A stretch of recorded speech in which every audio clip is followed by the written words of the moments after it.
The Government of Alberta appreciates the second decision of the Federal Cabinet to approve the expansion of the Trans Mountain Pipeline.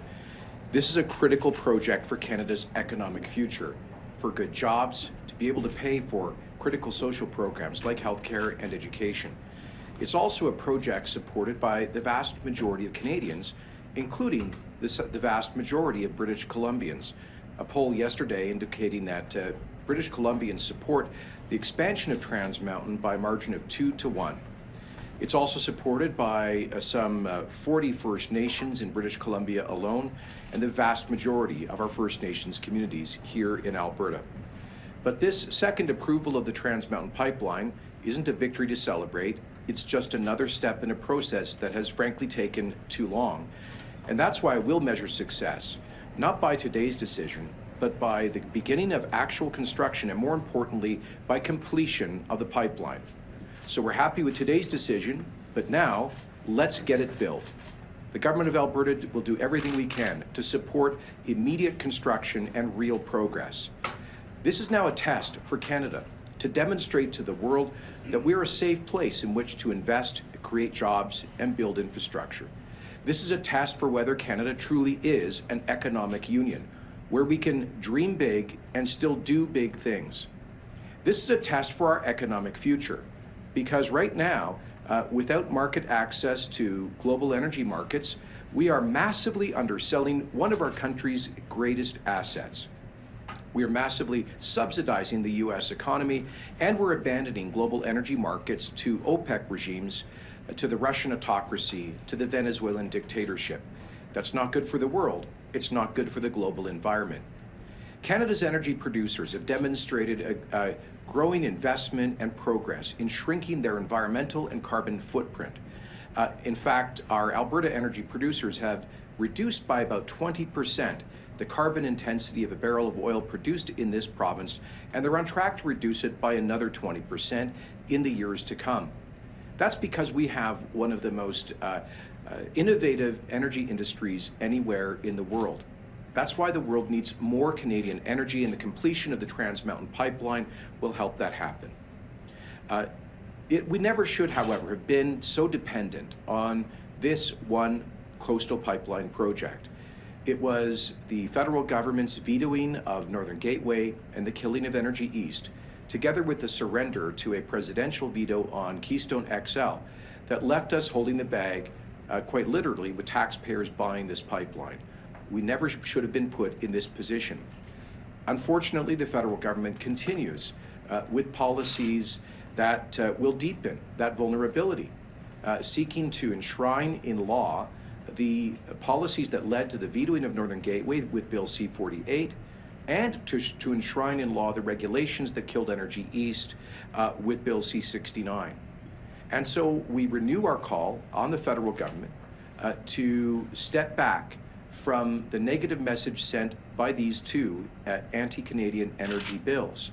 We renew our call on the federal government, as I did with the Prime Minister earlier today, to listen to 9 of the 10 provinces, to dozens of First Nations, to virtually every major group of employers in Canada, and to the Senate of Canada, by accepting the full suite of constructive amendments to Bill C-69 put forward by Alberta's government and by job creators. We also ask the federal government to hear our plea for fairness in the Federation by abandoning the prejudicial attack on Alberta's economy through the Bill C-48 ban on our energy exports off the North Coast. We've seen a growing number of provinces come together calling for responsible resource development and market access. We look forward to raising these issues at the Council of the Federation in Saskatoon next month. And I've already been, as you know, meeting with premiers from coast to coast to seek support for the idea of a corridor for infrastructure across Canada that can help to get not just this, but other pipelines and other major projects built to ensure our country's prosperity. Our message to our fellow Canadians is this: let's be partners in prosperity. We are fortunate to have some of the greatest reserves of energy on Earth.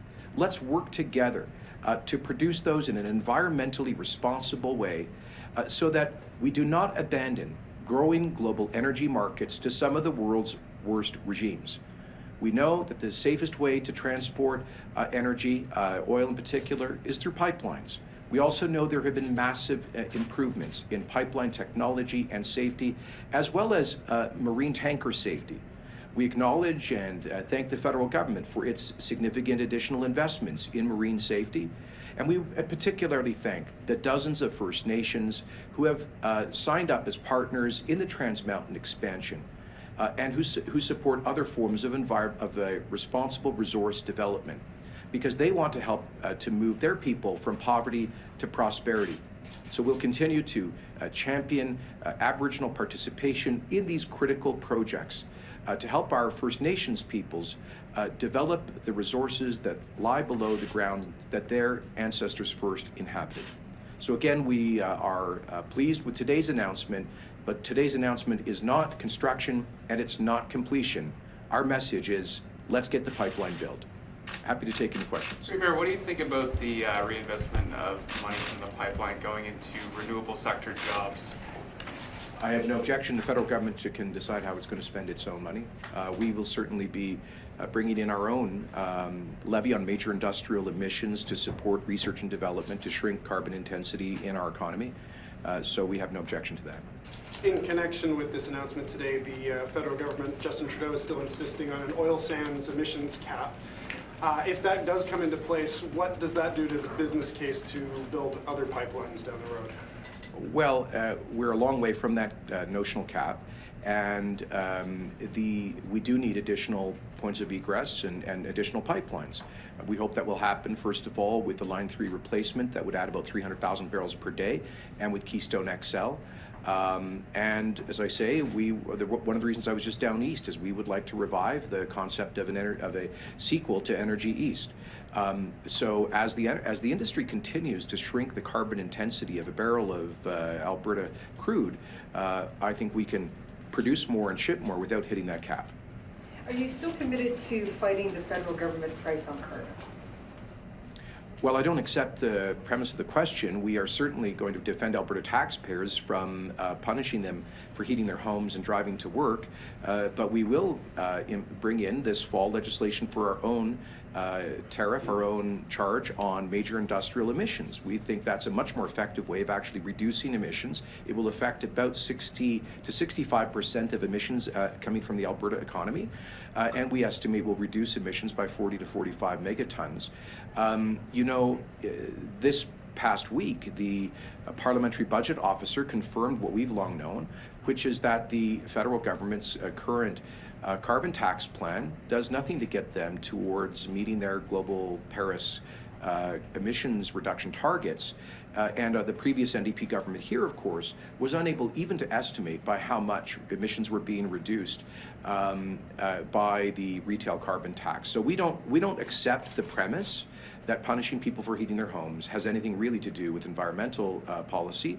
We will, however, be focused on major industrial emissions, and I would appeal to the federal government to be partners with the provinces. Prime Minister Trudeau promised a kind of federalism of openness towards the provinces. Well, this province, Saskatchewan, Manitoba, Ontario, New Brunswick, I know we're all prepared to sit down and have a conversation with the federal government. For example, each one of us has a form of a levy on major industrial emissions. So, how about instead of conflict, how about we actually have a discussion? However, if the federal government does try, as they threatened on January the 1st, to punish Albertans for heating their homes, we will absolutely challenge that in court to defend Alberta taxpayers. Do you have any indication of what the short-term impact of this approval will mean to the Alberta economy? I don't think it would be a significant impact. Much of the construction of the expansion on the Alberta side of the border has already happened. There might be some marginal benefits for suppliers that are shipping equipment into BC, but I don't think it would be a huge amount. And I don't think the differential or the pricing of Alberta oil is going to change until oil begins to flow, which is why our focus isn't on, well, approval was necessary, but it's not sufficient. Our focus is on getting the pipeline built. And so we hope as soon as possible, by 2022 it looks like the earliest possible date. So over the weekend, the Pope said there should be a carbon tax price. fairly Catholic, I would say, it's fair to say. What's your reaction to when he comes up and says something like that? To the who? The Pope. Oh. You, your religion. Good. I don't take my cues on tax policy. Pope can take his own positions. He doesn't have a vote in Alberta. We're going to go to the phones here. Operator, can you put through the first caller, please? Bell of the Calgary Sun, your line is open. Good afternoon, Premier. Are you confident that not only will shovels get in the ground soon, as in this summer, but also stay in the ground? Because certain sections of the line might get construction.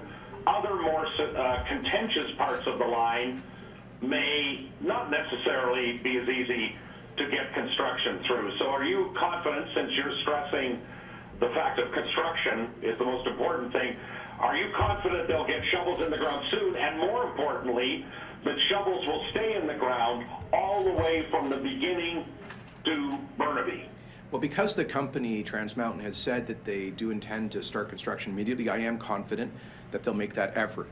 And I'm hopeful that the shovels will stay in the ground. This is an issue I raised on my call from the Prime Minister this afternoon, and I simply reinforced Alberta's hope that the federal government will ensure that the rule of law prevails, and that the tiny minority who are committed to breaking the law in order to block our economic progress are not allowed to prevail. This is, it comes down to what kind of a country we are. Are we a democracy governed by the rule of law, where we make decisions in a thoughtful and orderly and democratic way and then implement those decisions? Or are we a country that hands to a handful of foreign-funded special interests the ability to block our economic progress? And certainly, I'm hopeful, Rick, that we are that country that actually can build big things and get important projects like this done. And we'll do everything we can to support that. This, you know, one of the reasons it's clear that Kinder Morgan left taxpayers holding the bag on the Trans Mountain pipeline is because they didn't have that depth of confidence. We need to be hopeful in this province that we will get this done. And I would just say to the tiny minority of job-killing protesters that look at the poll yesterday in British Columbia. 60% of British Columbians support the project, 30% strongly supported, and only 15% strongly oppose the project. So there's massive support for the 60% support. 30% strongly support, and 15% strongly oppose. So I don't think that 15% should be able to trump decisions made after years of exhaustive regulatory approvals, after 2 federal cabinet approvals, after endless public debate, after 40 First Nations have signed on. It's time to get it done. It's time to build the pipeline. Do you have a follow-up, Rick? And just a quick supplementary. What do you think the risk is if somehow in the course of this construction toward 2022 there are delays, it is held up, the pipeline to some degree, at least for a period of time, might go sideways?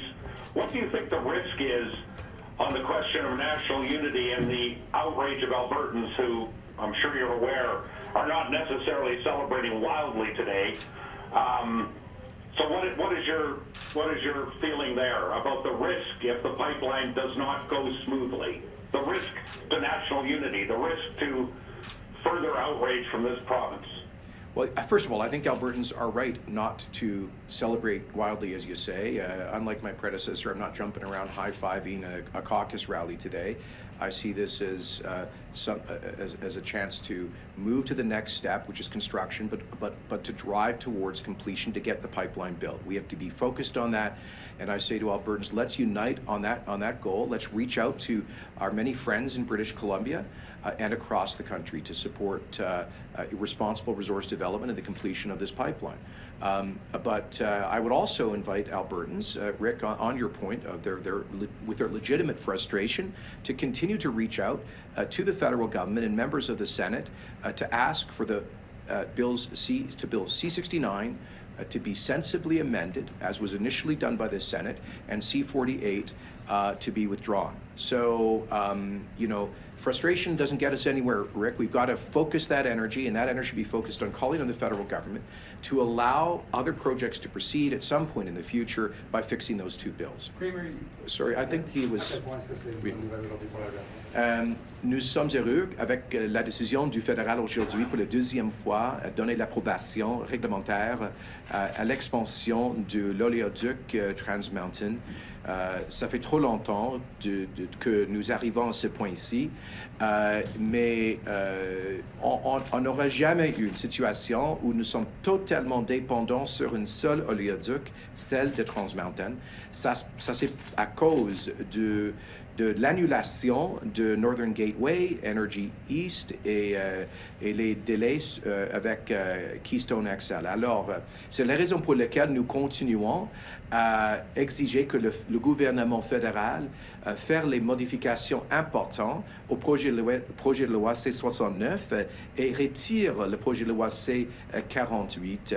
Mais aujourd'hui, nous remercions le gouvernement fédéral de la décision, mais ce n'est pas la fin, c'est juste la prochaine étape. Il faut construire l'oléoduc aussitôt que possible. Premier, you just said that there's a tiny minority of job-killing protesters. You've just had the approval on the Trans Mountain pipeline. Why continue to spend $30 million on a war room to fight this tiny minority that you just sort of outlaid there?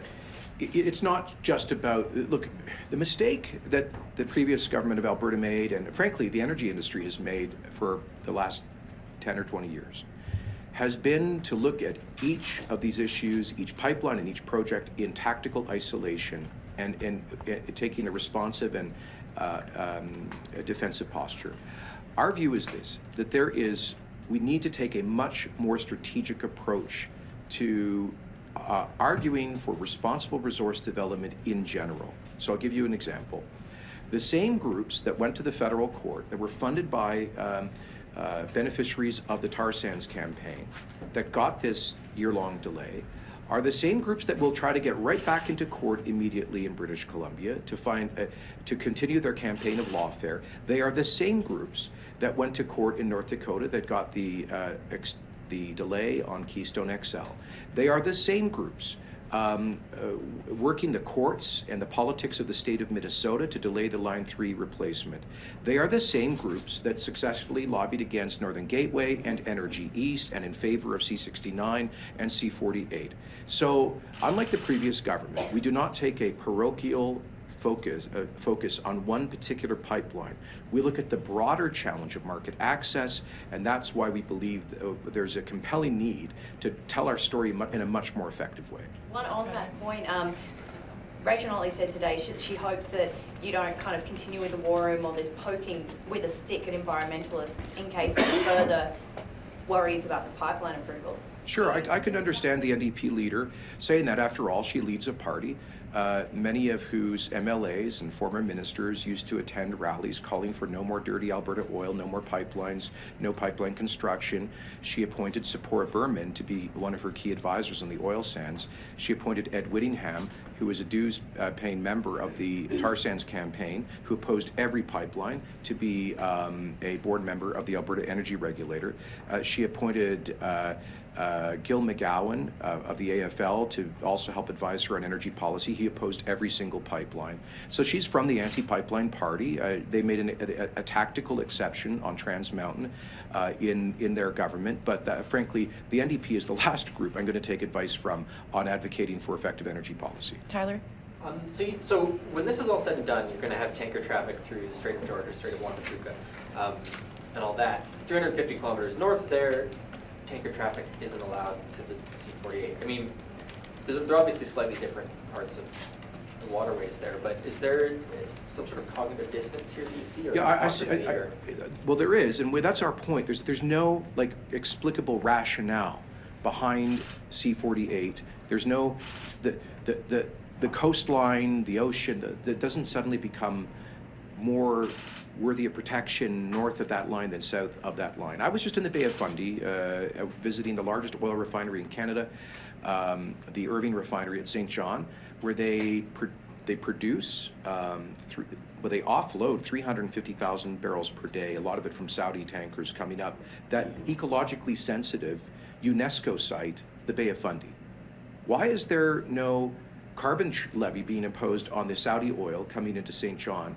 Why is there no tanker ban being, I'm not calling for one, but if you're going to impose one on one part of Canada's coast, why not on another? And so I don't think there's any explicable rationale. I think this is just nothing but politics targeting a certain segment of voters. And let us remind ourselves, I mean, I saw an interview waiting for the Prime Minister's statement today with a fellow in charge of the new Marine Response Unit to deal with potential oil spills in the Vancouver Harbour. And he said, let's not forget, we're not being set up, he said, for TMX. We're being set up for the current traffic that exists in the Port of Vancouver, for the 4 major Alaska tankers that are in harbor in the state of Washington that have passed often through Canadian territorial waters. So it makes no sense. It doesn't seek to ban Alaska tankers coming through the Salish Sea or the west coast of Vancouver Island.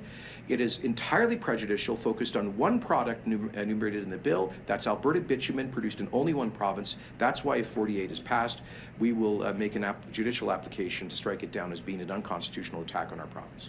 We can go back to the phones. Operator, can you please put through the next caller? Our next question comes from Don Braid of the Calgary Herald. Your line is open. Premier, there's another player in this, and that's our old pal John Horgan in British Columbia. Do you expect further legal challenges? So they're already taking the loss in the BC Supreme Court to the Supreme Court of Canada. Do you expect more activity on that front from that government? And if so, will this once again become an Alberta-BC conflict in which you might invoke Bill 12? Well, I certainly hope there are no more delay tactics coming from the British Columbia government. I think they had a complete legal repudiation with the 5-0 decision by the BC Appeal Court. And now the federal government has clearly complied with the decision of the Federal Court of Appeal. So I think they've run out of legal strategies here. Vaughn Palmer, your Vancouver counterpart, wrote a very thoughtful analysis of how there are no more tools left in the BC toolbox. And I would just appeal to Premier Horgan. He was elected in part to create jobs and grow the BC economy. This is an opportunity to do so, and I would ask him to take note of that poll yesterday, which showed that only 15% of British Columbians are strongly opposed to this project. 60% support it, including the majority of people in the Vancouver area. I would say to Premier Horgan, you've reached the point of diminishing political returns by appealing to that 15%. How about let's be nation builders together. Let's realize the dream of confederation. Let's be partners in prosperity.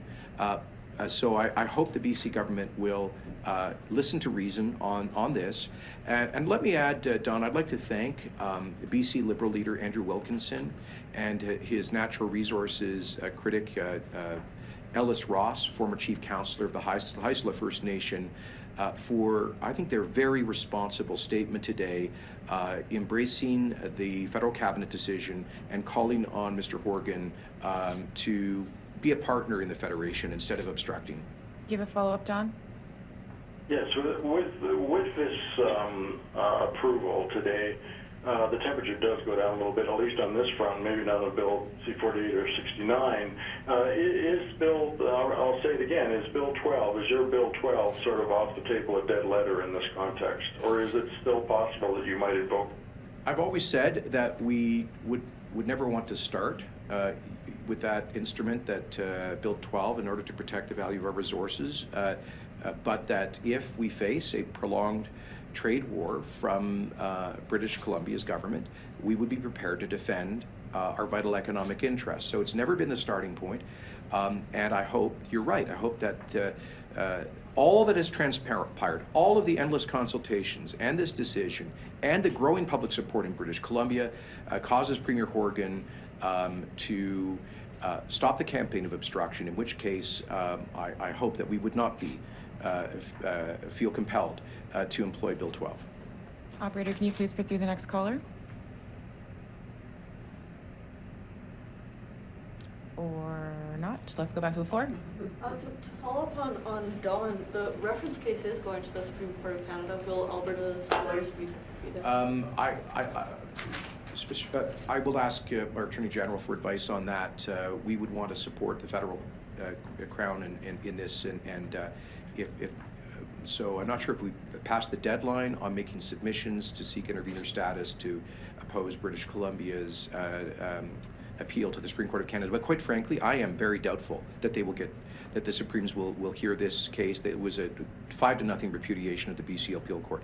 But obviously, we are disposed to use all of our legal resources to defend our interests, including on that case. Okay, thanks very much, guys. Appreciate it. $1.5 billion number that you, Minister, said in question period today about the cancellation of the oil bar rail. Can you expand on that a little bit, please? Sure. That's just the deal that the NDP signed on crude by rail was so horrendous. The commercial terms were so bad and so out of line with market with market realities that by the end of it, it would result in a $1.5 billion loss to taxpayers. Does that include fees that you might be charged for cancelling the contract? It includes their deal, if it was to operate and would run at a $1.5 billion loss. Thank you. Thanks.